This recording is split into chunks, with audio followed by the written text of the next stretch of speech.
بسم اللہ الرحمن الرحیم۔ اگر آپ کو ارجنٹ پیسے کی ضرورت ہے، اگر حالات اتنے سخت ہو چکے ہیں کہ کوئی راستہ نظر نہیں آ رہا، تو آج جو بات میں آپ کو بتانے جا رہا ہوں اسے ہلکے میں بالکل مت لینا، بس ایک بار دل سے آزما کر ضرور دیکھ لینا۔ ناظرین، جب انسان پر تنگی آتی ہے، جب جیب خالی ہو جاتی ہے، جب ہر دروازہ بند ہوتا ہوا محسوس ہوتا ہے، تب اکثر انسان لوگوں کے آگے ہاتھ پھیلاتا ہے۔ لیکن آج میں آپ کو ایسا راز بتا رہا ہوں جس کے بعد آپ کو کسی کے پاس جانے کی ضرورت نہیں پڑے گی، کسی سے مانگنے کی ضرورت نہیں پڑے گی، چاہے ضرورت 1 لاکھ کی ہو، 2 لاکھ کی ہو یا 50 لاکھ کی۔ بس آنکھیں بند کرے، دل کو یقین سے بھر لے اور اللہ کا یہ نام پڑھنا شروع کر دے، انشاءاللہ اسی وقت آپ کے لیے غیب سے پیسوں کا انتظام ہونا شروع ہو جائے گا۔ آج میں آپ کو سینے کا راز بتا رہا ہوں، ایک ایسا وظیفہ، ایک ایسی تسبیح کا عمل جو اگر سچی نیت اور کامل یقین کے ساتھ کیا جائے تو آپ کی زندگی بدل سکے۔ دل میں یہ نیت رکھے، اے میرے اللہ مجھے دولت عطا فرما، میری ساری غریبی ختم کر دے، میرے گھر میں برکت ڈال دے، رزق کی رزق عطا کر دے، اور پھر پورے یقین کے ساتھ اللہ پر بھروسہ کرتے ہوئے یہ وظیفہ پڑھنا شروع کر دیں۔ انشاءاللہ فوری طور پر آپ کے حالات بدلنے لگیں گے۔ اس عمل میں کسی دن کی کوئی قید نہیں، نہ کوئی وقت کی پابندی۔ آپ ہفتے کے کسی بھی دن، کسی بھی وقت جب دل چاہے بیٹھ جائیں اور اللہ کی بارگاہ میں یہ پڑھنا شروع کر دیں، کیونکہ ہر لمحہ، ہر پل اسی کا بنایا ہوا ہے۔ ناظرین، یہ کوئی عام عمل نہیں، یہ ایک خاص عمل ہے، ایسا عمل جو ہر کسی کو نہیں بتایا جاتا۔ جو سمجھ گیا، جس نے یقین کے ساتھ کر لیا، وہ مالا مال ہو گیا، لاکھوں کروڑوں کا مالک بن گیا۔ یہ اتنا مجرب، اتنا طاقتور وظیفہ ہے کہ اسے پڑھتے ہی غیبی مدد کے دروازے کھلنے لگتے ہیں۔ اگر آج آپ دل سے چاہتے ہیں کہ آپ امیر بنیں، آپ کی دولت میں اضافہ ہو، تو میرا رب آپ کو ضرور نوازے گا، آپ کی موجودہ دولت میں برکت ڈالے گا، اور آپ کی ہر تنگی، ہر پریشانی، ہر غربت انشاءاللہ ختم کر دے۔ چند ہی دنوں میں آپ اپنے حالات بدلتے ہو، آپ دولت مند بنیں گے، اتنا کہ اپنے رشتہ داروں سے بھی آگے نکل جائیں گے۔ اور یہ میری بات نہیں ہے، یہ ان اللہ والوں کا بتایا ہوا عمل ہے جنہوں نے خود اسے آزمایا اور کامیابی پائی۔ یہ اللہ کے اسم مبارک کا وظیفہ ہے، رزق اور دولت کے لیے ایک بادشاہ وظیفہ۔ بڑے بڑے فقیر اس عمل کو کر کے بادشاہ بن گئے۔ تو اگر آپ بھی رزق اور دولت کے طلبگار ہیں تو ادھر ادھر بھٹکنا چھوڑ دیں، کسی کے آگے ہاتھ پھیلانا چھوڑ دیں، بس اسے اپنی زندگی کا پہلا اور آخری وظیفہ سمجھ کر اپنا لیں۔ جو لوگ شکایت کرتے ہیں کہ ہم نے بہت وظیفے کیے لیکن کچھ حاصل نہیں ہوا، آج ان کے لیے یہ خاص تحفہ ہے۔ یہ ایسا عمل ہے جو مٹی کو سونا بنا دیتا ہے، آپ کی قسمت بدل دیتا ہے، آپ کی آنے والی نسلوں تک کو آباد کر دیتا ہے انشاءاللہ۔ اس عمل کے بعد آپ کے گھر سے کبھی مال اور دولت ختم نہیں ہوگی، آپ کی ہر کمی پوری ہو جائے گی، اور رزق کے دروازے ایسے کھلیں گے کہ آپ خود حیران رہ جائیں گے۔ کوئی کمی آپ کے گھر میں نہیں رہے گی۔ بس ان اسم مبارک کو اسی ترتیب کے ساتھ پڑھنا ہے جس ترتیب سے میں آپ کو بتا رہا ہوں۔ یہاں سب سے اہم بات یہ ہے کہ آپ نے کامل یقین اور اللہ کی ذات پر مکمل بھروسہ رکھتے ہوئے اس عمل کو کرنا ہے۔ جیسے ہی آپ یہ وظیفہ پڑھنا شروع کریں گے، فوراً ہاتھوں میں دولت آنا شروع ہو جائے گی، رزق برسنے لگے گا، اور دولت ہمیشہ کے لیے آپ پر عاشق ہو جائے گی۔ پھر آپ کو دولت کے پیچھے بھاگنے کی ضرورت نہیں پڑے گی، بلکہ دولت خود آپ کا پیچھا کرے گی، آپ کو تلاش کرتی ہوئی آپ کے گھر تک آئے گی۔ اگر یہ عمل نہ کیا تو ساری زندگی سوائے پچھتاوے کے کچھ ہاتھ نہیں آئے گا۔ لیکن اگر آپ واقعی اپنے حالات بدلنا چاہتے ہیں تو فوری طور پر اللہ کی جانب رجوع کر لیں، انشاءاللہ فتح آپ کا مقدر بنے گی، ہر مقصد میں کامیابی ملے گی، اور آپ کا مقدر سنور جائے گا۔ ناظرین، وقت کی نزاکت کو مد نظر رکھتے ہوئے اگر آپ نے ابھی تک چینل کو سبسکرائب نہیں کیا تو فوراً سبسکرائب کر لیں، کیونکہ اسی طرح کے مجرب وظائف آپ تک پہنچائے جاتے ہیں۔ اور ویڈیو کو باقاعدہ شروع کرنے سے پہلے آپ سے گزارش ہے کہ کمنٹ باکس میں ایک بار سچے دل سے اللہ اکبر ضرور لیں۔ اب آتے ہیں اصل عمل کی۔ کسی بھی دن، کسی بھی نماز کے بعد جب بھی آپ کو وقت مل جائے، باوضو ہو کر جائے، نماز پر بیٹھ جائے، سب سے پہلے نبی کریم صلی اللہ علیہ وسلم کی ذاتہ مبارکہ پر 11 بار درود پاک پڑھے۔ درود پاک آپ کوئی سا بھی پڑھ سکتے ہیں، چاہے تو مختصر درود صلی اللہ علیہ وسلم پڑھ لیں یا صلی اللہ علی محمد پڑھ لیں، لیکن اگر آپ پڑھ سکتے ہیں تو کوشش کیجئے کہ درود ابراہیمی پڑھیں، کیونکہ درود ابراہیمی فضیلت کے اعتبار سے سب سے افضل ہے، اور ہمارے پیارے آقا صلی اللہ علیہ وسلم کو بھی تمام درودوں میں یہی زیادہ پسند۔ درود ابراہیمی ایک بار ثواب کی نیت سے پڑھ لے، اللہم صلی علی محمد وعلی آل محمد کما صلیت علی ابراہیم وعلی آل ابراہیم انک حمید، اللہم بارک علی محمد وعلی آل محمد کما بارکت علی ابراہیم وعلی آل ابراہیم انک حمید مجید۔ 11 بار درود پاک پڑھنے کے بعد سب سے پہلے اپنے مقصد کی نیت کریں۔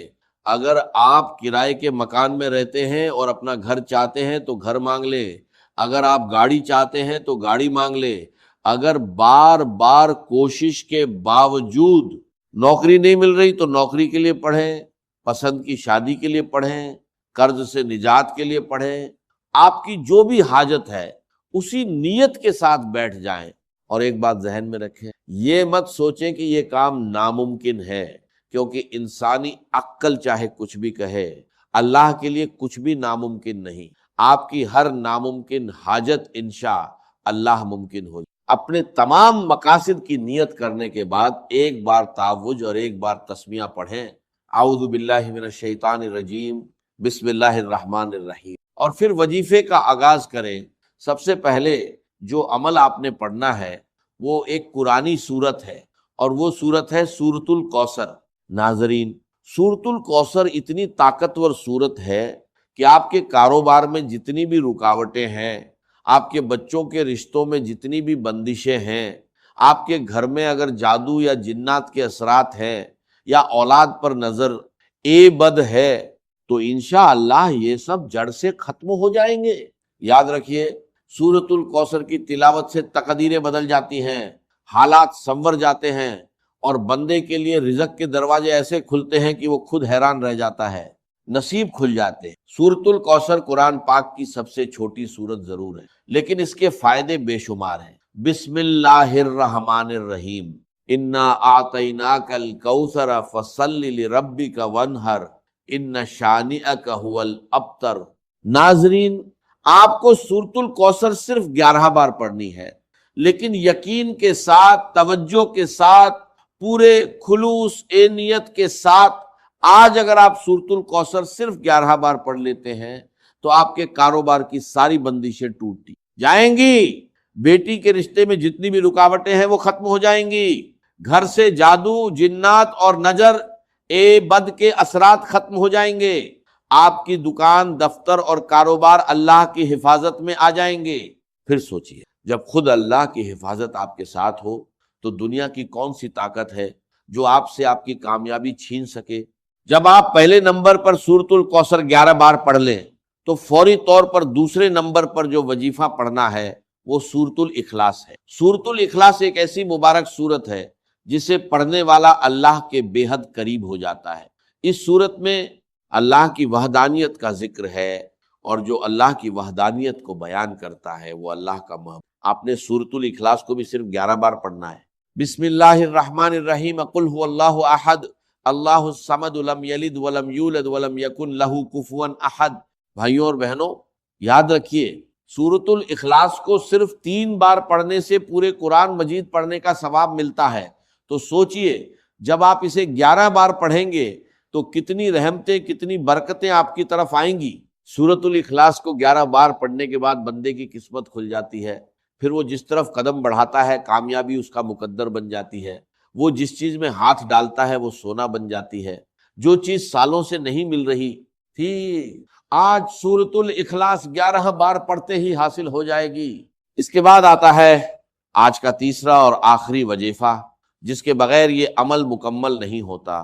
یہ اس پورے عمل کی ریڑھ کی ہڈی ہے، ایسا طاقتور وظیفہ کہ جیسے ہی آپ اسے پڑھنا شروع کریں گے اس کے کمالات اور برکات اپنی آنکھوں سے دیکھنے لگیں گے، آپ کی زندگی میں باہر آنا شروع ہو جائے گی۔ اب دھیان سے سنیے، آپ نے آنکھیں بند کر کے اللہ کا ذاتی اور صفاتی نام یا اللہ یا غنی پڑھنا ہے، ان دونوں ناموں کو ملا کر ایک شمار ہوگا، اور اسی طرح دائیں ہاتھ کی انگلیوں پر یا تسبیح کے دانوں پر گن کر 71 بار پڑھنا ہے۔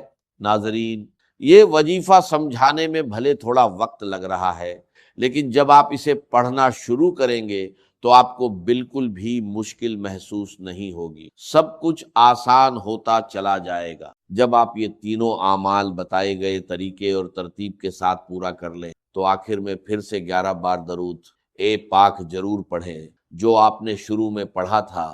اب آپ کا عمل مکمل ہو گیا۔ اس وظیفے کی برکت سے اللہ آپ کی تمام حاجتیں، تمام خواہشیں، تمام نیک تمنائیں انشاء اللہ پوری فرمائے گا۔ آپ کو عزت ملے گی، دولت ملے گی، کامیابی اور شہرت آپ کا مقدر بن جائے گی، اور دنیا آپ کے قدموں میں ہوگی۔ بس اس وظیفے کو بتائے گئے طریقے، اسی ترتیب اور پورے یقین کے ساتھ کرتے رہیے، انشاءاللہ آپ خود اپنی زندگی میں وہ بدلاؤ دیکھیں گے جس کا آپ نے کبھی سوچا بھی نہیں ہوگا، اور ترتیب سے پڑھ لیا۔ اب رب سے انعام لینے کا وقت ہے۔ بہت سے لوگ وظیفہ کر کے اٹھ جاتے ہیں اور دعا نہیں مانگتے، حالانکہ دعا سے پہلے سب سے اہم بات یہ ہے کہ آپ دونوں ہاتھ اٹھا کر اپنے گناہوں کی سچی توبہ کریں۔ ناظرین، ہوتا کیا ہے کہ بعض اوقات انسان اپنے ہی گناہوں کی پکڑ میں آ جاتا ہے، اور جب انسان گناہوں کی گرفت میں آ جائے تو نہ دعائیں قبول ہوتی ہیں اور نہ وظیفے فائدہ دیتے ہیں۔ اس لیے ضروری ہے کہ آپ اپنے گناہوں کی سچی پرتی کو توبہ کریں۔ سچی توبہ کے بعد رب کریم سے عاجزی اور اصرار کے ساتھ دعا مانگیے، یا مولا رزق اور دولت عطا فرما، میری ہر حاجت پوری کر اور میرے تمام گناہ معاف کر دے، کہیں گناہوں کی وجہ سے تنگ دستی نہ آ جائے۔ توبہ کے بعد دل سے اپنی خواہشات مانگیے۔ اب انعام لینے اور جھولیاں بھرنے کا وقت ہے۔ ضد کے ساتھ دعا کریں، میرا رب 70 ماؤں سے زیادہ محبت کرنے والا ہے، وہ آپ کو بہترین عطا فرمائے گا۔ دعا ہے کہ اللہ ہماری سننے اور عمل کرنے کی توفیق کر دے اور سب کو اپنی رحمتوں سے نوازے، آمین یا رب العالمین۔ ناظرین، آخر میں آپ سے گزارش ہے کہ اللہ تعالیٰ کے 99 ناموں میں سے کوئی ایک نام لکھ کر کمنٹ باکس میں ضرور شیئر کیجیے۔ اللہ تعالیٰ ہم سب کا حامی او ناصر ہو، آمین۔ السلام علیکم ورحمۃ اللہ وبرکاتہ۔ اثرات کو خود بلاوا دیتی ہیں۔ خدا کے لیے اگر یہ چیزیں آج ہی آپ نے اپنے گھر سے باہر نہ نکالی تو تنگی، بدقسمتی، نیگیٹو اثرات اور جنات آپ کے گھر میں داخل ہو سکتے ہیں۔ ذرا سوچئے، ہر گھر میں ایک چھوٹی سی چیز ہوتی ہے جو دھیرے دھیرے روز بروز نقصان کر رہی ہوتی ہے، لیکن افسوس ہمیں اس کا احساس تک نہیں ہوتا۔ کیا آپ نے کبھی محسوس کیا ہے کہ کچھ گھروں میں داخل ہوتے ہی دل گھبرانے لگتا ہے؟ ایسا لگتا ہے جیسے ہوا بھاری ہو، جیسے خاموشی میں کوئی انجانا ڈر چھپا ہو۔ سب کچھ ٹھیک ہوتا ہے، گھر صاف ستھرا، نماز، ذکر، درود اور استغفار کی آوازیں، لیکن پھر بھی سکون کہیں گم ہو جاتا ہے۔ نیند ادھوری، دل بے چین، صبح اٹھتے ہی بدن تھکا ہوا، دعا کرنے کے بعد بھی دل کو اطمینان۔ گھر کی خوشیاں جیسے آتے آتے مڑ جاتی ہیں اور دل کسی اندیکھے بوجھ کے نیچے دبنے۔ ہم سوچتے ہیں شاید کسی نے نظر لگا دی، شاید کوئی دشمن ہمارے خلاف کچھ کر رہا ہے، لیکن حقیقت اس سے کہیں زیادہ قریب ہوتی ہے۔ کبھی کبھی دشمن ہمارے اپنے ہی گھر کی دیواروں کے اندر چھپا ہوتا ہے اور ہم خود اپنی نادانی میں اسے پناہ دے رہے ہوتے ہیں۔ وہ ایک معمولی سی چیز جسے ہم نظر انداز کرتے ہیں، اصل میں وہی روشنی کو اندھیرے میں بدل دیتی ہے، رحمت کے فرشتوں کو دور اور شیطان کو قریب کر دیتی۔ گھر والے برے نہیں ہوتے مگر اس کے اثر سے بے خبر رہتے۔ دھیرے دھیرے دل بوجھل ہو جاتا ہے، سکون ختم ہونے لگتا ہے اور انسان ایک انجانے ڈر میں گھر جاتا ہے۔ دعا کرتا ہے، کوشش کرتا ہے، مگر راحت نہیں ملتی۔ لیکن خوشخبری یہ ہے، اگر آج آپ اس حقیقت کو سمجھ لیں اور اس چیز کو اپنے گھر سے نکال دیں تو آپ خود بدلاؤ محسوس کریں گے۔ جہاں پہلے بے چینی تھی وہاں سکون اترنے لگا، جہاں جھگڑے تھے وہاں محبت کی ہوا چلے گی، جہاں خاموش دیواریں تھیں وہاں تسبیح کی آوازیں گونجیں گی، اور سب سے بڑھ کر آپ محسوس کریں گے کہ اللہ کی رحمت خود چل کر آپ کے دروازے تک آ گئی۔ آج میں آپ کو ایک ایسا راز بتانے والا ہوں جو آپ کی زندگی بدل سکتا۔ اگر آپ نے اسے سمجھ لیا اور عمل کر لیا تو آپ کا گھر بے سکونی سے نکل کر برکت کی راہ پر چل۔ یاد رکھیے، چھوٹی چھوٹی غلطیاں ہی ہمارے گھر سے برکت کو ختم کر دے، اور تنگی و بے برکتی انہی کا نتیجہ ہوتا۔ اگر ہم انہیں سدھار لیں تو انشاءاللہ ہمارے گھر میں برکت اور رزق کی آسانی آ۔ اللہ نے انسان کو جینے کا طریقہ سکھایا اور انبیاء کے ذریعے صحیح راہ دکھائی۔ ان کی تعلیمات میں پوری زندگی کی کامیابی چھپی ہے۔ کامیابی کے لیے سیرت نبی صلی اللہ علیہ وسلم پر چلنا ضروری ہے۔ اسلام ہمیں سکھاتا ہے کہ ہر کام بسم اللہ سے شروع کریں، ہر وقت ذکر میں رہیں، اور اپنے گھر کو نیک عملوں سے جوڑ کر رکھیں، کیونکہ آج کے دور میں وقت کی سب سے بڑی بربادی غفلت۔ تو استغفر اللہ، اللہ اکبر، الحمدللہ، یا حی یا قیوم جیسے اذکار ہماری زبان پر جاری رہے، اور اپنے بچوں کو بھی اس کی عادت دلوائیں۔ قرآن مجید کی تلاوت گھر میں برکت لانے کا سب سے بڑا ذریعہ ہے، چاہے تھوڑی ہی کیوں نہ ہو، لیکن روزانہ ہونی چاہیے۔ نبی کریم صلی اللہ علیہ وسلم نے فرمایا، اپنے گھروں کو قبرستان مت بناؤ، کیونکہ جس گھر میں سورہ بقرہ پڑھی جاتی ہے وہاں سے شیطان بھاگ جاتا۔ رات کو عشاء کے بعد سورۃ واقعہ کی تلاوت رزق میں اضافہ کرتی۔ صبح سورہ یاسین اور جمعۃ المبارک کو سورہ کہف کی تلاوت، یہ سب برکت اور رحمت کے دروازے کھول دیتی ہے۔ یاد رکھیے، اگر آپ اپنے گھر میں سکون، برکت اور رحمت چاہتے ہیں تو آج ہی ان چھپی ہوئی غلطیوں کو پہچانیے اور اپنے گھر کو اللہ کی رحمت کے لائق بنائیے۔ یقیناً سب سے بہتر راستہ تقویٰ کا راستہ ہے، اور اے اہل عقل مجھ سے ڈرتے رہو۔ بے شک اللہ تعالیٰ کے نزدیک تم میں سب سے زیادہ عزت والا وہی ہے جو سب سے زیادہ پرہیزگار ہے، اور اللہ تعالیٰ ہر چیز کو جاننے والا، ہر بات سے باخبر ہے۔ اب ذرا سوچئے، گھر میں برکت کیسے آتی ہے؟ کیا صرف مسجد میں عبادت کرنے سے یا صرف محفل میں نیک بننے سے؟ نہیں، اصلی امتحان تو تب ہوتا ہے جب انسان تنہائی میں ہوتا ہے، جب کوئی دیکھنے والا نہیں ہوتا سوائے رب ایک کائنات کے۔ اس وقت بھی اگر انسان اللہ کے خوف اور محبت میں تقوی اختیار کرے تو یہی عمل اس کے گھر میں برکت کا سبب بنتا ہے۔ اپنی بیوی، اپنے بچوں، والدین، بہن بھائیوں کے ساتھ حسن سلوک صرف اللہ کی رضا کے لیے کرنا،